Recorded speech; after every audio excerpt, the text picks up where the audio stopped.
দুই হাত দিয়ে একসঙ্গে আপনি কাজটা করতেছেন, মাসলার মধ্যে আসতেছে, দূর থেকে দেখে কেউ যদি আপনার এই কাজটা দেখে, এমন কোনো কাজ যদি করে দূর থেকে দেখে কেউ যদি ভাবে যে এই মানুষটা নামাজে নাই, দুই হাত দিয়ে কাজ করতেছে, আমলে কাসীর ফতোয়ার মধ্যে এসেছে এমন কাজ করা মাত্র নামাজ শেষ, নামাজ ফাসিদ হয়ে গেছে।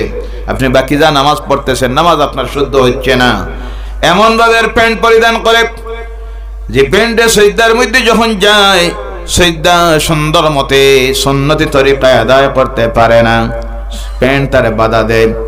আবার অনেক সময় দেখা যায় প্যান্টের কারণে যখন সিজদার মধ্যে যায় তার সত্রে আওরাত বাইর হয়ে যায়, যেটা দেখে রাখা তার জন্য সর্ব অবস্থায় ফরজ।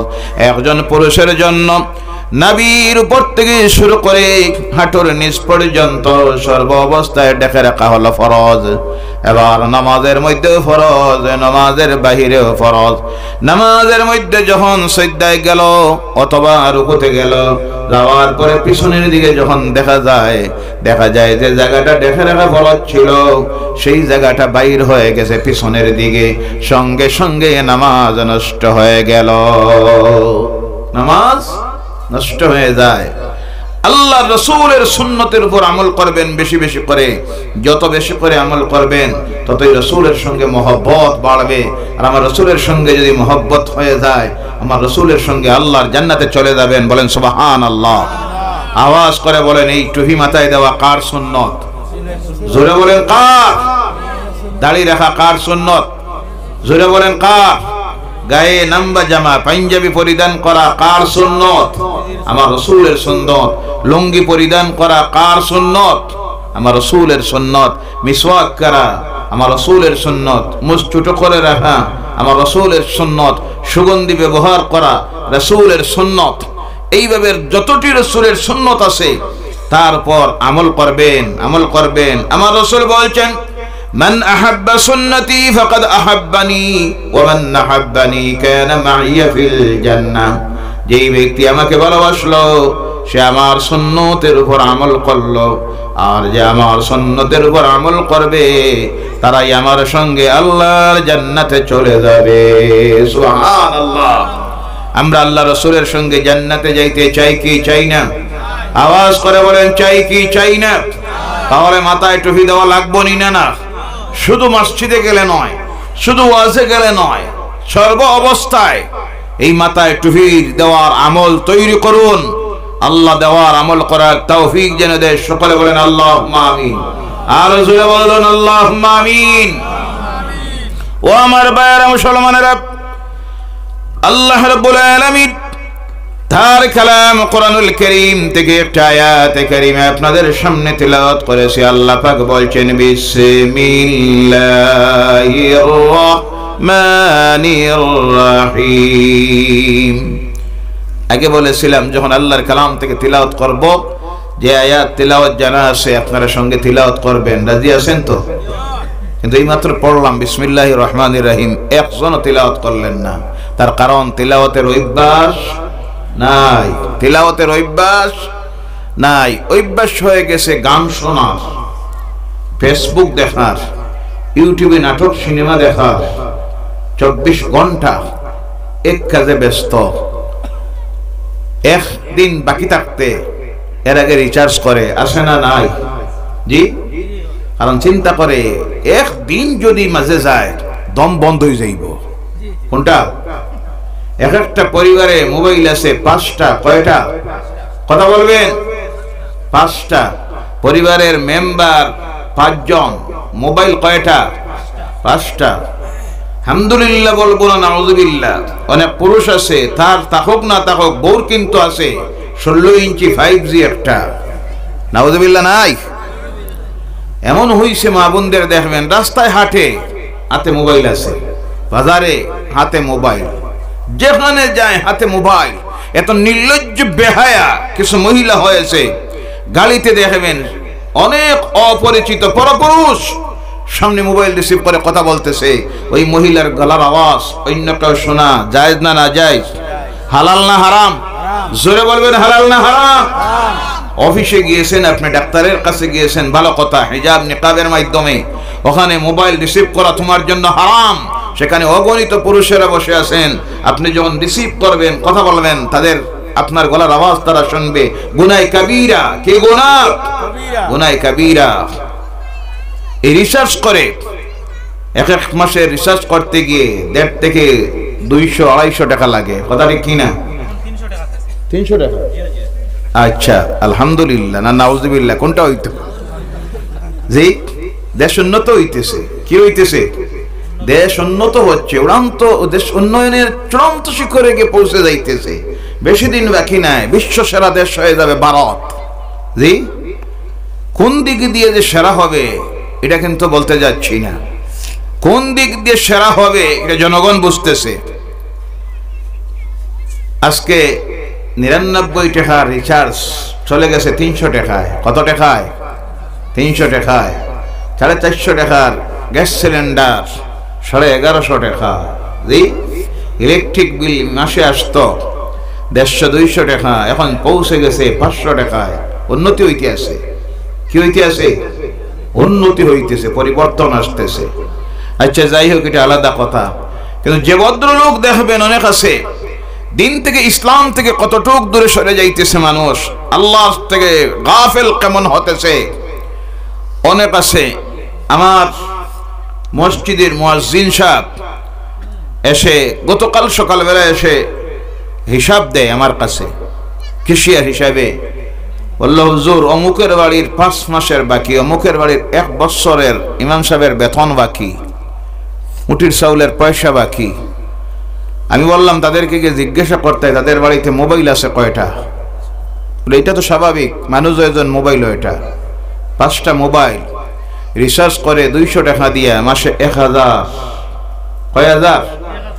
কয় হাজার? আপনারা হিসাব বললেন না। কয় হাজার? 1000।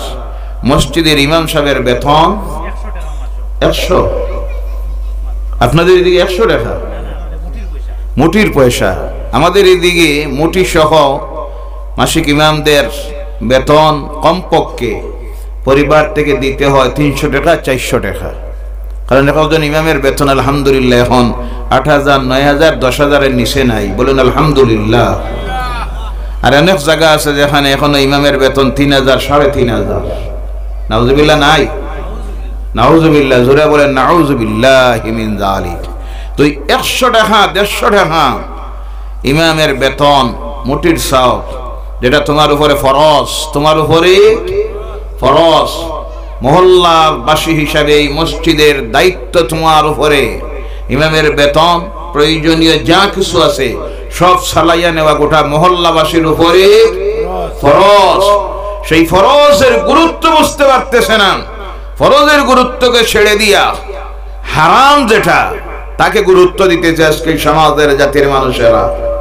ও আমার ভাইয়েরা, বলতেছিলাম কোরআনুল কারীমের তিলাওয়াত জানি না, কোরআনের তিলাওয়াত জানি কিন্তু তিলাওয়াত করি না। যার কারণে আজকে দেখা যায় আমাদের সামনে আল্লাহর কালাম তিলাওয়াত করা হয়, সঙ্গে আমরা তিলাওয়াত করি না, কারণ তিলাওয়াতের অভ্যাস নাই। মুমিন তারা যাদের দিবারাত্রিতে আল্লাহর কালাম কোরআনের তিলাওয়াত ছাড়া উপায় নাই। এই জমিনে জেনে রাখবেন, ধনসম্পদ আপনার অন্তরে শান্তি দিতে পারবে না। বিল্ডিং, 10 তলা বিল্ডিং আপনাকে শান্তি দিতে পারবে না। সুন্দর স্ত্রী শান্তি দিতে পারবে না, ছেলে মেয়েও শান্তি দিতে পারবে না। লক্ষ কোটি টাকার ব্যাংক ব্যালেন্স শান্তি দিতে পারবে না। শান্তি পাওয়ার জন্য ওই আত্মার খোরাক দিতে হবে। সেই আত্মার খোরাক পোলাও, বিরিয়ানি, মাংস, দুধ, বাটার এইসব নয়। এই আত্মার রিজক হলো আল্লাহর শরণ, আল্লাহর জিকির, আল্লাহর কালামের তিলাওয়াত। বলো সুবহানাল্লাহ। আল্লাহর কালামের তিলাওয়াত হলো এই হৃদয়ের হাড়ের খোরাক। যে দিতে পারবে সেই খোরাক, তার মনে শান্তি, হৃদয়ে শান্তি। আর যার মনে শান্তি, হৃদয়ে শান্তি, শরীরে শান্তি, এরই হলো দুনিয়ার জিন্দেগি, শান্তির জিন্দেগি। বলো সুবহানাল্লাহ। যার অন্তরে শান্তি নাই, মনের মধ্যে শান্তি নাই, হৃদয়ে শান্তি নাই, দুনিয়ার লক্ষ কোটি টাকার মালিক যদি হয়ে যায়, সুন্দর স্ত্রী থাকে, ছেলে মেয়ে থাকে, সব দুনিয়ার ব্যবস্থা আছে কিন্তু শান্তি নাই, কারণ আসল জায়গায় শান্তি নাই, যে জায়গাটা হলো মানব বডির সবচেয়ে অন্যতম জায়গা, যেটা হলো হৃদয়, কলব। এর জন্য তো আল্লাহ বলছেন আলা বিযিকরিল্লাহি তাতমাইন্নুল কুলুব। জোরে বলো আল্লাহু আকবার। মানুষের সান্ত্বনা হলো আল্লাহর জিকিরে। জিকির দিয়ে মুফাসসিরিন ইকরামরা বলছেন জিক্রে তিলাওয়াতিল কোরআন, আল্লাহর কালাম তিলাওয়াতি হলো মানুষের হৃদয়ের সান্ত্বনা। সুবহানাল্লাহ। আল্লাহর নামের জিকির এবং আল্লাহর কালামের তিলাওয়াতি মানুষকে সান্ত্বনা দিতে পারে। এর কারণে আল্লাহর ওলি যারা হয়ে যান, আল্লাহর বন্ধু যারা হয়ে যায়, তারা এই দুনিয়ায় শান্তি হওয়ার কারণ হলো দিবারাত্রি তাদের অন্তরে তাকে আল্লাহর নামের জিকির, লা ইলাহা ইল্লাল্লাহ, লা ইলাহা ইল্লাল্লাহ, আল্লাহ আল্লাহ আল্লাহ আল্লাহ। এই জিকির করে করে কোন সময় তাদের জবান বন্ধ থাকে, মুখমণ্ডল বন্ধ থাকে, কিন্তু তাদের হৃদয় কলব জারি হয়ে যায়, যাকে বলা হয় কলব। যখন জারি হয়ে যায়, মুখ দিয়ে আল্লাহ বলার প্রয়োজন হয় না। মুখ যদি বন্ধ থাকে, তাদের কলবে দিবারাত্রি 24 ঘন্টা আওয়াজ আসতে থাকে, আল্লাহ আল্লাহ আল্লাহ। এই আওয়াজ যখন তাদের হৃদয়ে জারি হয়ে যায়, তখন এই হৃদয়ের মধ্যে সান্ত্বনা এসে যায়। আর এই সান্ত্বনার কারণে শুধু দুনিয়ার জীবনে শান্তির জীবন নয়, তাদের কবরের জীবনটা হয়ে যায় শান্তির জীবন। কোনো চিন্তা নাই, ভয় নাই। পরকালীন জীবনে তাদের কোনো চিন্তা নাই, ভয় নাই। হাশরের ময়দানে তাদের কোনো চিন্তা নাই, ভয় নাই। পরকালে আল্লাহর জান্নাতে তারা চলে যাবে, কোনো ডর নাই, ভয় নাই। এর জন্য তো আল্লাহ বলছেন আলা ইন্না আউলিয়া আল্লাহি লা খাউফুন আলাইহিম ওয়ালা হুম ইয়াহজানুন। আল্লাহু আকবার। আল্লাহর বন্ধু যারা হয়ে গেছে, আল্লাহর নাম জপ করে করে আল্লাহর সঙ্গে গভীর সম্পর্ক স্থাপন করে, তাদের কোনো ডর নাই, ভয় নাই। সুবহানাল্লাহ সুবহানাল্লাহ। এমন শান্তির জীবন আমরা চাই কি চাই না? তাহলে হৃদয়ে জায়গা দিতে হবে কারে? স্মরণ করতে হবে কারে? আওয়াজ করে বলেন কারে? অন্তরে ভয় ঢুকাইতে হবে কার? আল্লাহর ভয় যাদের অন্তরে ঢুকে যায়, তারাই হলো মুমিন। আর যারা মুমিন হয়ে যায়, তারাই হলো মুত্তাকি। এজন্য আল্লাহ কোরআনুল কারীমে 3 ভাবে কথা বলেছেন। কোন জায়গায় আল্লাহ বলছেন মুমিনুন, কোন জায়গায় বলছেন মুত্তাকি, আর কোন জায়গায় মুসলিমিন বলেছেন। 3টি জিনিস আলাদা। মুসলিমিন মুসলমান হওয়া এক জিনিস, মুমিন হওয়া এক জিনিস, মুত্তাকি হওয়া এক জিনিস। জান্নাতে কারা যাবে? এক জায়গায় আল্লাহ কোরআনে বলেন নাই মুসলমানদের জন্য জান্নাত বলা হয় নাই। যেখানে জান্নাতের কথা বলা হয়েছে, জান্নাতে কারা যাবে ওয়াদা যে আল্লাহ দিয়েছেন, প্রত্যেকটা জায়গায় আল্লাহ বলেছেন মুমিনুন। বলো আল্লাহু আকবার। বেহেশতে যাইতে হলে মুমিন হতে হবে। কি হতে হবে? মুমিন। মুসলমান হয়ে বেহেশতে যাওয়া সম্ভব নয়। মুসলমান তারা যারা বুঝে হোক না বুঝে হোক বিশ্বাস করেছে লা ইলাহা ইল্লাল্লাহু মুহাম্মাদুর রাসূলুল্লাহ, আশহাদু আল লা ইলাহা ইল্লাল্লাহু ওয়াহদাহু লা শারীকা লাহু ওয়া আশহাদু আন্না মুহাম্মাদান আবদুহু ওয়া রাসূলুহু। এরপরে সময়ে সময়ে যখন ইচ্ছা হয়, শুক্রবারে পড়ে 2 রাকাত, 4 রাকাত, 6 রাকাত, শবে বরাতে দেয় আর 1 রাকাত, রমজানে দেয় 1 রাকাত। পয়লা 10 দিন আছে তেরাবি, মাঝে নাই, শেষ দিকে আর 1-2 দিন। কোরবানির সময় আইলে দিল একটা কোরবানি, মাশাআল্লাহ আলহামদুলিল্লাহ 80,000 দিয়া। কারণ এটার মধ্যে তো মজা আছে। কি আছে? 1 সপ্তাহ 15 দিন খাওয়া যায় ফ্রিজে রাখিয়া। এর জন্য দেয়। যাকাত আবার দেয় না। দেখবেন কয় আমার উপরে যাকাত ফরজ নাই, হিসাব কিতাব করিয়া দেখছে যে পরিমাণ আমার ঋণ আছে, আমার উপরে যাকাত ফরজ নাই।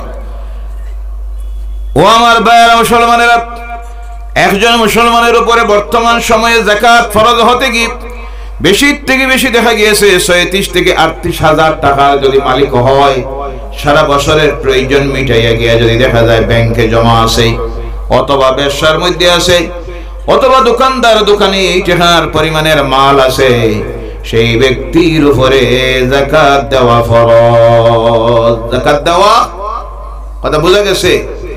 শতকরা আজকের আমার সমাজের শতকরা 70% মানুষের উপরে যাকাত ফরজ, কিন্তু দেয় না, দেয় মাত্র 2 থেকে 3% মানুষ।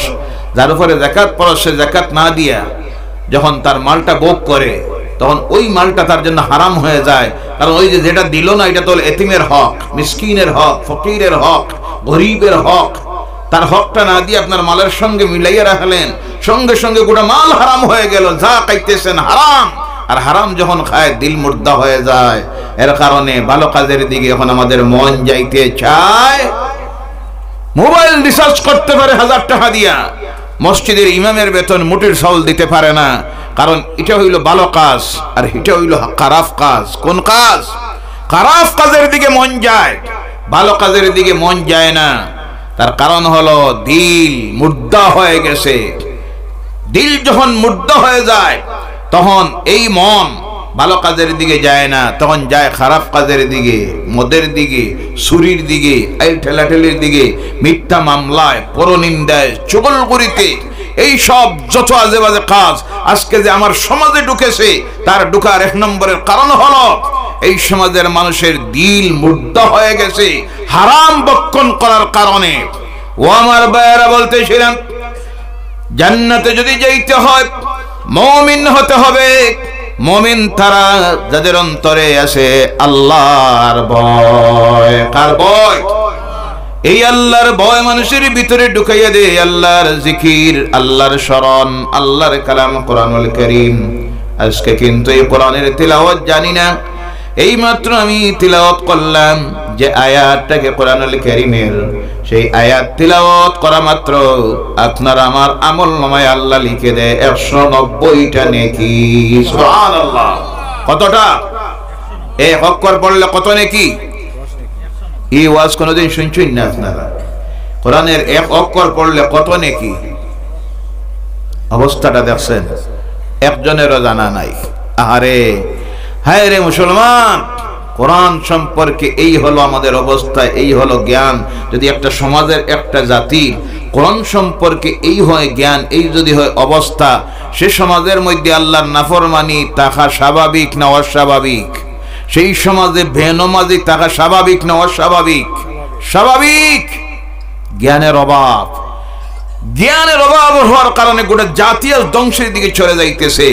না আছে দুনিয়ার জ্ঞান, দুনিয়ার যে আধুনিক জ্ঞান, যে পরিমাণ জ্ঞানী হওয়ার প্রয়োজন, প্রতিযোগিতায় টিকে থাকার জন্য যে কোয়ালিটির জ্ঞানী হওয়ার প্রয়োজন, যতটুকু জ্ঞানী হওয়ার প্রয়োজন, সেই কোয়ালিটির, সেই পরিমাণের জ্ঞানী আজকে আমার সমাজ থেকে তৈরি করতে পারছে না সমাজ, জাতি। যদিও হচ্ছে পার্সেন্টেজের দিক দিয়া, জনসংখ্যার দিক দিয়ে এই জাতি সংখ্যায় যতটুক, সেই হারে উচ্চ শিক্ষিত, সুশিক্ষিত মানুষ এ সমাজ থেকে তৈরি হচ্ছে না। পার্সেন্টেজ আজকে আমরা 42%-এর ঊর্ধ্বে। সুবহানাল্লাহ বলেন, আরো জোরে বলেন সুবহানাল্লাহ। দেশের কথা বলছি না, রাজ্যের কথা বলতেছি।